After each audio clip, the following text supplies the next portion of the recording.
Today, I stand before you to unravel a tale that transcends the realms of finance and privacy, a tale woven by a powerful alliance, a plot to destroy the very fabric of our financial anonymity. My speech at the Bitcoin conference earlier this year in May, and was also turned into an article that was published in Bitcoin Magazine, which puts on that conference. So basically, the public-private partnership that I talked about earlier, that's run by an Israeli intelligence official that wants to name misinformation spreaders as cyber criminals. This speech is about them. They're planning essentially to end online anonymity and financial privacy. And as I mentioned earlier, the DOJ and the FBI and the Secret Service are all members. So are Israeli and UK intelligence, and so are all the big banks. This isn't just another story, it's an expose on a clandestine public private partnership orchestrated by none other than an Israeli intelligence officer. Picture this: the Department of Justice, the FBI, the Secret Service, Israeli and UK intelligence agencies, major banks, and Silicon Valley giants, all united against a common enemy: financial privacy. Like Bank of America's on there, and then you've got like Silicon Valley companies. And That's this why WAF partnership against cybercrime, along with the Carnegie Endowment, has an equivalent program. The two of them have been basically pushing for the end of online anonymity, or really online privacy and financial privacy, and also pushing to merge banking regulators, and intelligence agencies in the US.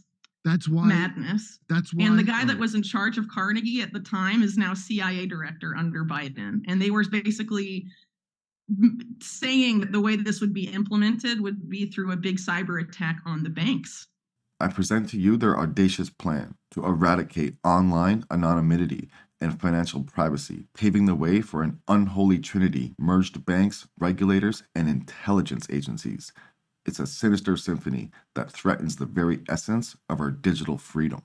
But how do they plan to achieve this Orwellian vision? Brace yourselves, for their playbook involves a grand cyber assault on the very institutions we trust with our finances. It's a narrative unfolding before our eyes, endorsed by influential figures like Jordan Peterson, who unknowingly align themselves with the perilous agenda. Join me as we delve into the heart of this conspiracy, dissecting the motives, players, and potential consequences. This isn't just a revelation, it's a call to action. Will you stand idly by as the pillars of financial privacy crumble, or will you join the resistance? I highly suggest you check out thecryptorealm.com. We have Whitney Webb books there, and she is just a treasure trove of information. I highly suggest you check her out. I'm only going to play a little bit of this interview because I can't steal the whole thing from this guy. Whatever your opinions are politically about the guy who did the interview, listen to Whitney Webb. She lays it down. Wow. Is that crazy? They want to keep blockchain, but they want to criminalize private Bitcoin transactions.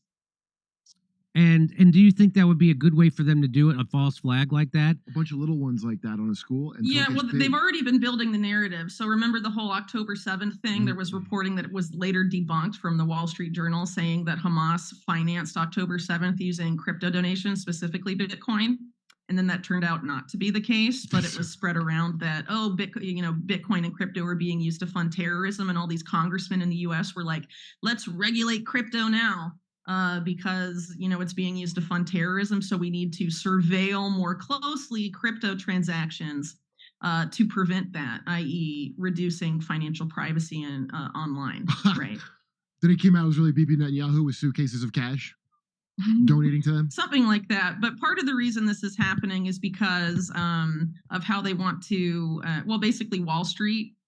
In the US, these big banks that are part of this whole cybercrime thing are the ones that want to issue a CBDC for the US. It won't be called a CBDC because the central bank won't be issuing it directly, right? But Wall Street probably will be, and they want to be the ones surveilling and controlling and basically having complete control over your finances. And so financial privacy has to go out the window for that to be able to happen, whether it's a CBDC or a Wall Street issued digital dollar.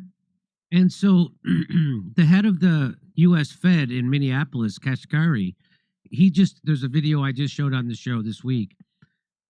he's perplexed by the push for CBDCs because he says, how does this, why would an American want this? They already, if I want to send money, I can use Venmo. There's other ways of digitally sending money and receiving money. Why do I need it from a centralized bank? What's in it for us? There's nothing in it for us. So why would a guy like him be allowed to say that? Hey, Yeah, well, because in the US, the central bank, the Federal Reserve, is owned by the private banks.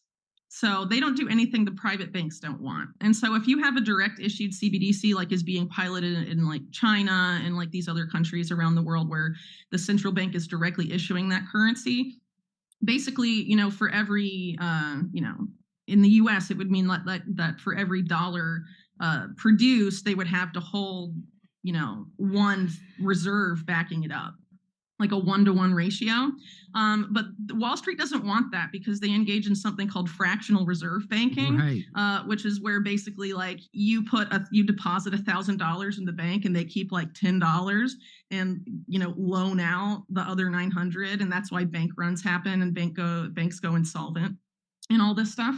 But it also allows them to pump up these crazy Wall Street casinos, and they have no intention of changing their behavior at all. And so they can't have a direct issued CBDC and continue fractional reserve banking. So what they're trying to do is have something called deposit tokens or bank issued stable coins, where they get to all these private banks, these Wall Street banks, hold the reserves and can do fractional reserve banking with it.